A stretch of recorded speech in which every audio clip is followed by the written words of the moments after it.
আসসালামু আলাইকুম। আশা করি আপনারা সবাই ভালো আছেন। আল্লাহর অশেষ রহমতে আমিও ভালো আছি আলহামদুলিল্লাহ। আমাদের জমিতে অনেক এন্দুরের অত্যাচার, সেজন্য আমার বাবা একটা এন্দুর মারা ফান নিয়ে এসেছিল কয়েকদিন আগে।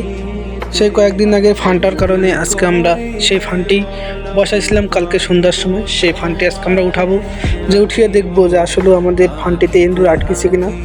মামু, আপনি আমার পাশে পাশে আসেন, পিছনে পিছনে দেখেন, যে আপনাদের সামনে দেখার চেষ্টা করবো যে আসলে এন্দুর আটকেছে কিনা।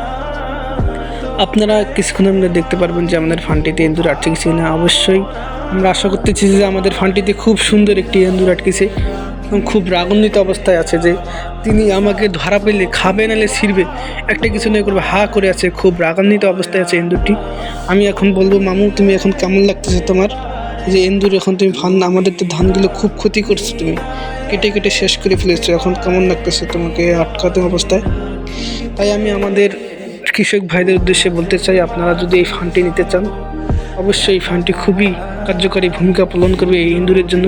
ইঁদুর কিন্তু আসলে আমাদের জন্য একটি খুব ক্ষতিকর প্রাণী, এবং সব প্রাণী যদি উপকারিতা হয়, কিন্তু এই প্রাণীটি একদম আমাদের কৃষি জমির জন্য খুবই, বসত বাড়িতে আলু খাত, গম খাত, ভুট্টা খাত, যে কোনো কিছুতেই খুব ক্ষতি করে থাকে এই ইঁদুরটি। আপনারা অবশ্যই ফান্ডটি নিতে পারেন। এই ফান্ডটির বসানোর নিয়ম হলো যে শুকটি মাছ দিয়ে এই ফান্ডটি বসানো হয়। সেই শুকটি মাছটি যখন খাইতে ধরে তখন কিন্তু আর কি এই আটকা পড়ে যায়।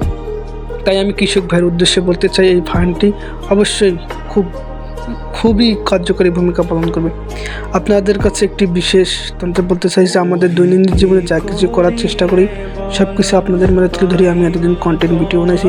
আজকে হঠাৎ একটি আমাদের কৃষি জমিতে একটি ভিডিও, সেই ভিডিওটি আপনাদের সামনে আপলোড করলাম আমার এই ছোট্ট পেজটিতে। আপনারা যা কিছুই দেখতে চান অবশ্যই কমেন্ট করে বলবেন। আমার এই অগোছানোর কথার মধ্যে যদি কোনো প্রকার ভুল ভ্রান্তি হয়ে থাকে অবশ্যই আমাকে ক্ষমা দৃষ্টিতে ধরবেন। সবাইকে ধন্যবাদ। আসসালামু আলাইকুম।